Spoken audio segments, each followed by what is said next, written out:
That's what we're seeing. I know with some of the research and insights that we're doing is a lot of it is just there are a lot of lurkers and there are a lot of people reviewing and reading but not necessarily engaging unless they have a very strong position on whatever's being discussed. Right, yeah.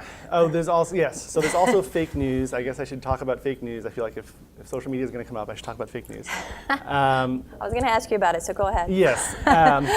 So we did ask, one of the weird things about fake news and studying fake news is that everybody has their own definition. So we asked a survey question where we asked, in terms of completely made up news. So if you think of fake news as like accidents or propaganda or things like that, that wasn't necessarily what we were asking about. We were just like completely made up. And so 64% of Americans say it's caused a great deal of confusion about current events.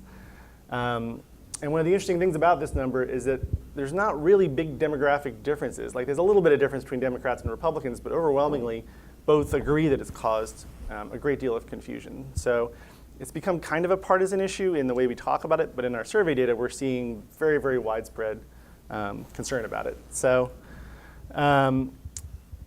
you can take these numbers with whatever grains of salt you prefer, but we also ask people, how confident are you in your ability to recognize completely made up news? People were very confident. 39% they were very confident, 45% said somewhat confident, and only 15% said not at all confident. So again, these are survey numbers. It's kind of judging people's perceived ability to do these things. So maybe that's a grain of hope. Less of a grain of hope is we did ask people, have you ever shared fake news? And I think it was about 13% said they'd shared fake news accidentally, and another 13% said they'd done so knowingly, while knowing it's fake news. That was interesting. Yeah, that's one of those results where we're like, man, I wish we'd asked a follow-up question about those people. We were not sure we would get that many people saying that they intentionally shared fake news, but then a decent portion of people did. So that's one of the things we're hoping to dig into a little more.